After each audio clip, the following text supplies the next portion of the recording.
Megastar Mammootty വെള്ളിത്തിരയിലെത്തിയിട്ട് ഒരുപാട് വർഷങ്ങൾ പിന്നിട്ടിരിക്കുകയാണ്. ഇത്രയും വർഷം മമ്മൂട്ടിയെ പോലൊരു നടൻ സിനിമയിൽ സജീവമായി നിന്നതിന് പിന്നിൽ ഭാര്യ സുൽഫത്തിൻ്റെ വലിയൊരു പങ്ക് തന്നെയാണ്. സുലുവുമായിട്ടുള്ള വിവാഹം കഴിഞ്ഞ് 7 ദിവസത്തിനുള്ളിലാണ് മമ്മൂട്ടി ആദ്യമായി അഭിനയിക്കാൻ പോകുന്നത്. വിവാഹം കഴിഞ്ഞ കാലത്ത് ഈ വിശേഷങ്ങൾ വനിതയ്ക്ക് നൽകിയ അഭിമുഖത്തിലൂടെ മമ്മൂട്ടിയും സുൽഫത്തും വെളിപ്പെടുത്തിയിരുന്നു. ആ ഒരു രസകരമായിട്ടുള്ള റിപ്പോർട്ടാണ് ഇപ്പോൾ ഉള്ളത്.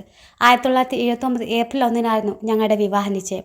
നേരത്തെ കണ്ടിട്ടുണ്ടോ എന്ന ചോദ്യത്തിന് ഇല്ലെന്ന് മറുപടി. ഞാൻ സുലുവിനെ ആദ്യം കാണുന്നത് പെണ്ണ് കാണാൻ പോയപ്പോഴാണ്. എന്നാൽ ഞാൻ ഇച്ചാക്കയെ ചെറുപ്പത്തിൽ തന്നെ കണ്ടിട്ടുണ്ടെന്ന് സുലു പറയുന്നുണ്ട്. എങ്ങനെ സുലു നേരത്തെ കണ്ടിട്ടുണ്ടെന്ന് ചോദിച്ചാൽ, മമ്മൂട്ടിയുടെ മാതൃ സഹോദരൻ വിവാഹം കഴിച്ചിട്ടുള്ളത് സുലുവിൻ്റെ പിതൃ സഹോദരിയാണ്. കുടുംബത്തിൽ ചില കല്യാണങ്ങളും മറ്റു ഒത്തുകൂടുമ്പോൾ കണ്ടതാണെന്ന് സുലു പറയുന്നുണ്ട്. ആദ്യത്തെ 2 പെണ്ണ് കാണാൻ കഴിഞ്ഞതിന് ശേഷം മൂന്നാമതാണ് സുലുവിനെ പോയി കാണുന്നത്. തികച്ചും ഔപചാരികമായി.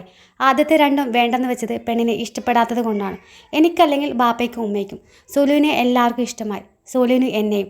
അന്ന് സുലു പ്രീ ഡിഗ്രി വിദ്യാർത്ഥിയായിരുന്നു. മമ്മൂട്ടി ആകട്ടെ താടിയും മുടിയും നീട്ടി വളർത്തിയ ആൾ. അന്ന് PI മുഹമ്മദ് കുട്ടി LLB അഡ്വക്കേറ്റ് ആയിരുന്നു.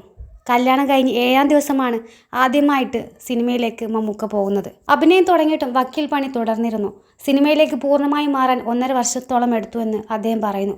വക്കീൽ പണിയിലേക്ക് തിരിച്ചു പോകണമെന്ന് തോന്നിയിട്ടില്ലെന്ന് മമ്മൂട്ടി തറപ്പിച്ച് പറയുകയാണ്.